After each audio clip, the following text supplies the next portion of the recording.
Good morning, class 9, Social Studies, Economics, Chapter 2, People as Resource. Till now, we have read that investment in human capital through education, training, medical care yields a return just like investment in physical capital. We saw the story of Sakal and Vilas. They both are of same age, but their upbringing is very different from each other. Even we read about the economic activities performed by men and women in different stages. Now, coming to the next topic, that is quality of population. The quality of population depends upon the literacy rate. यानी कितने लोग literate हैं उस पर depend होती है quality. Health of a person indicated by life expectancy, यानी जितना ज़्यादा हमारी पॉपुलेशन हेल्दी होगी किसी भी कंट्री की, एक्सपेक्टेशन बढ़ जाती है कि वो अच्छा काम करेंगे. प्लस ऑल्सो जो स्किल्स उन्होंने अक्वायर की हैं that are also very important for the growth of any country. So the quality of population ultimately decides the growth rate of the country. Literate and healthy population are an asset. Valuables होते हैं ना, so they are like an asset. Now coming to education. Sakal's education in the initial years of his life bore him the fruits in the later years in terms of a good job and salary. Bore का मतलब होता है जब हम कोई whole डिग करते हैं, ठीक है ना, तो उस तरह से उसकी जो एजुकेशन रही इनिशियल ईयर्स में वो एक तरह से ऐसा हुआ जैसे वो बोर कर रही है, वो फ्रूट स्टोर हो रहे हैं जो लेटर ईयर्स में उसे in terms of good job और सैलरी की तरह मिले हैं. We saw education was an important input for the growth of सकल because it has open new horizons for him. यानी उसके लिए टारगेट गोल्स हैं, टारगेटेड हैं जो उसे अचीव जो करना चाहे वो कर सकता है.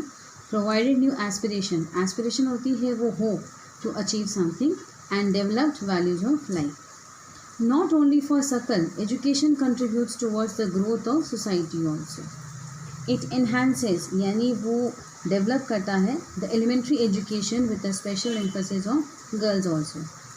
There is also an establishment of PACE. Now PACE setting of schools का मतलब है to start. Okay, किस तरह की schools? Like Navodaya Vidyalaya in each district. Vocational streams have been developed to equip large number of high school students with occupation related to knowledge and skills.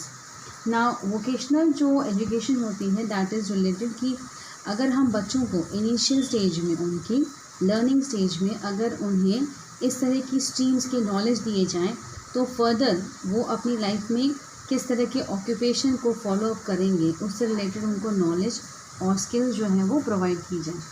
Equip का मतलब है कि supply with necessary things which are required. तो यहाँ पे जो knowledge और skills हैं उनकी ऑक्यूपेशन रिलेटेड जो स्ट्रीम्स हैं वोकेशनल कोर्सेज हैं उनके बारे में स्टडी कराई जाए. The plan outlay and on education has increase from ₹151 crore in the first plan to ₹3766.90 crores in the 11th plan.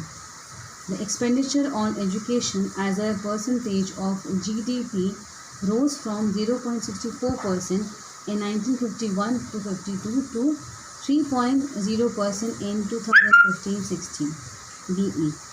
Now जो प्लान एजुकेशन यानी गवर्नमेंट जो प्लान करती है एजुकेशन में इन्वेस्ट करने का, तो एक टाइम था जब 151 करोड़ रुपीज़ ही इन्वेस्ट हुए थे according to first plan.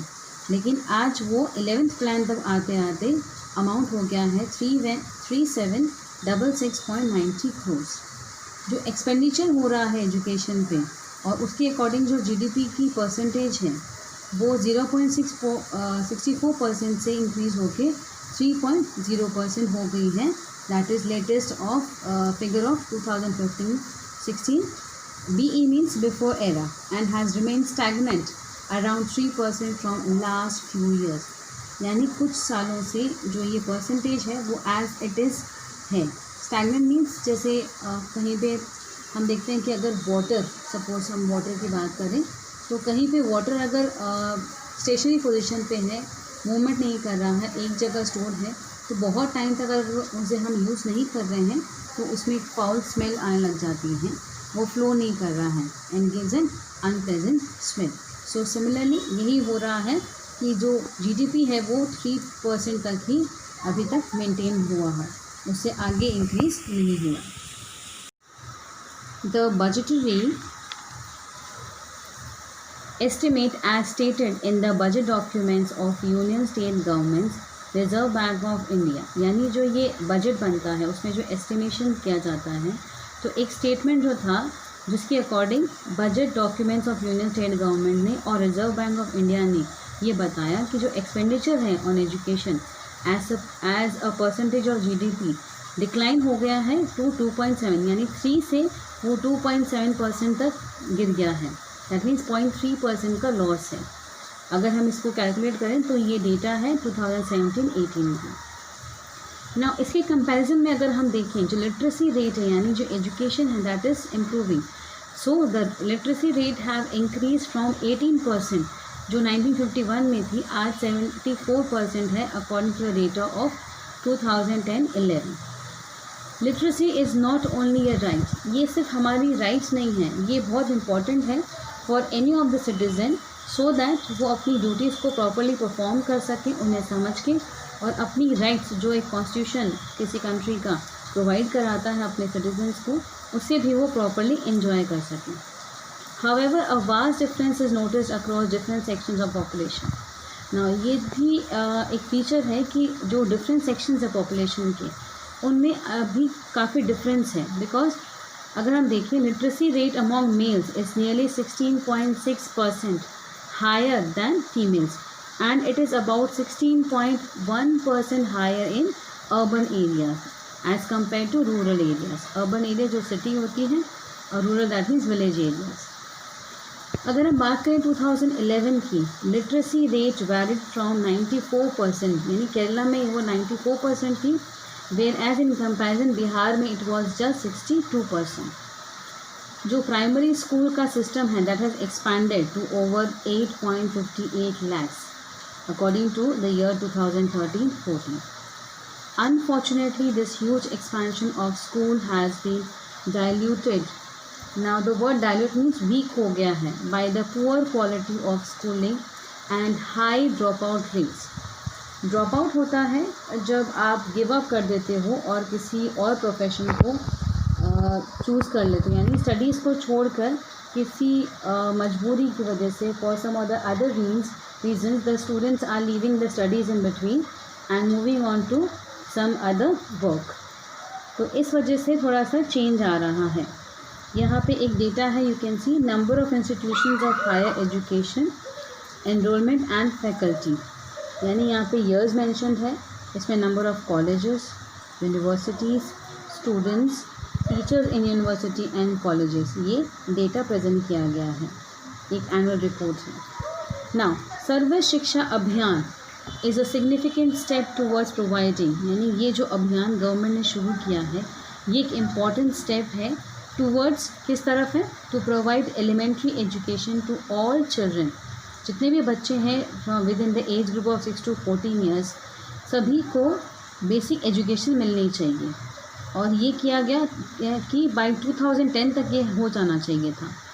It is a time bound initiative of the central government in partnership with the states, the local government and the community for achieving the goal of universalisation of elementary education. ये एक time bound किया central government ने और partnership की states और local government के साथ, उनकी जो लोकल लेवल पे जो कम्युनिटीज़ हैं, कि इस गोल को किस तरह हमें अचीव करना है at the universal level. Along with it, bridge courses and back to school camps have been initiated to increase. Bridge courses होते हैं कि जहाँ स्टडीज़ की गैप रह गया है स्टडीज़ में, तो उसको कैसे कवर अप करके बच्चे को उस लेवल तक पहुँचाया जाए और उसके अंदर ऐसा इंटरेस्ट जगाया जाए कि वो स्कूल जाने लगे। तो उसमें इनिशिएटिव लिए गए, जैसे मिड डे मील जो है ये स्कीम गवर्नमेंट ने शुरू की कि इंकरेजमेंट मिलेगा बच्चों को कि वो रेगुलरली स्कूल आएंगे, कंटिन्यू रखेंगे और उनका जो न्यूट्रिशनल स्टेटस है वो भी इम्प्रूव होगा। बिकॉज हो सकता है वो जिन फैमिली से आते हैं उनकी प्रॉपर ग्रोथ हो नहीं रहे हैं, they are not getting proper nutrition. So यहाँ पे एक आप देख सकते हो ये मिड डे मील जो स्कीम है, इससे दो काम हो रहे हैं कि बच्चों को न्यूट्रिशन भी मिल रहा है and even they are encouraged to attend the school regularly. तो इस तरह से उनकी एजुकेशन भी अच्छे से होती रहेगी। These policies could add to the literate population of India.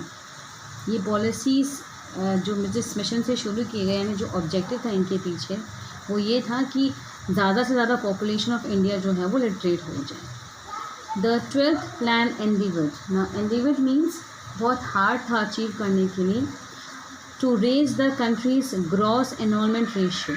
ना ये जो रेशियो है कि ज़्यादा से ज़्यादा बच्चे एनरोल हो एजुकेशन फील्ड में, in higher education in the age group of 18 to 23 years to 25% by 2018 and to reach the target, यानी 30% का टारगेट पहुंचाना है 2020-21 तक, which would be broadly in line with world average, यानी हम वर्ल्ड की एवरेज लेवल तक पहुंच जाएंगे। The strategy focuses on increasing access, quality, adoption of state specific curriculum. Now assess quality, जैसे आप अपॉर्चुनिटीज़ प्रोवाइड कराना क्वालिटी की हो, और अडॉप्शन यानी अडॉप्ट करें हम इस तरह का स्पेसिफिक करिकुलम जो मॉडिफाइड हो, वोकेशनलाइजेशन हो, यानी जो हमने पहले देखा कि वोकेशनल कोर्सेज हों बच्चों के लिए, and networking on the use of information technology. The plan also focuses on distant education. अगर कोई किसी के पास स्कूल्स या कॉलेजेस अवेलेबल नहीं हैं तो उनके लिए डिस्टेंस एजुकेशन की फैसिलिटीज़ भी प्रोवाइड कराई जा रही हैं। Convergence of formal, non formal, distance and IT education institution, यानी हर तरह की फैसिलिटीज़ प्रोवाइड कराने की कोशिश कर रही है हमारी government. Over the past 50 years there has been a significant growth in the number of universities and institutions of higher learning in specialised areas. Now you can see this table जो मैंने आपको पहले दिखाई थी, इसमें जो इंक्रीज़ हो रहा है नंबर ऑफ़ कॉलेजेस का, आप देख सकते हैं 750 से it has reach to 42,000, from 30 to it is 795। Even the enrollment of students have also increase, and even the role of teachers have also increase in universities and colleges. So today will end up here only. ये हमने जो read किया अभी, the table to see the increase in number of colleges, universities, enrollment of students and recruitment of teachers from the 1951 to 2015-16, यानी जो इतना बड़ा gap रहा 51 से लेकर 2017 तक का, 16 तक का, it's a long distance but still there is increase, so we are happy and we should be happy and we have to take it to we have to increase it more and more. So education is very much important, you need to understand this. जो word है recruitment, मतलब जो appoint किए जाते हैं teachers, तो उसकी भी आपने देखा जो डेटा है उसमें इंक्रीज़ हो रहा है rate, percentage is increasing in all columns. Fine, तो यहाँ तक आप रीच करें। If you have any queries let me know in the feedback in our WhatsApp group. Till then, thank you class.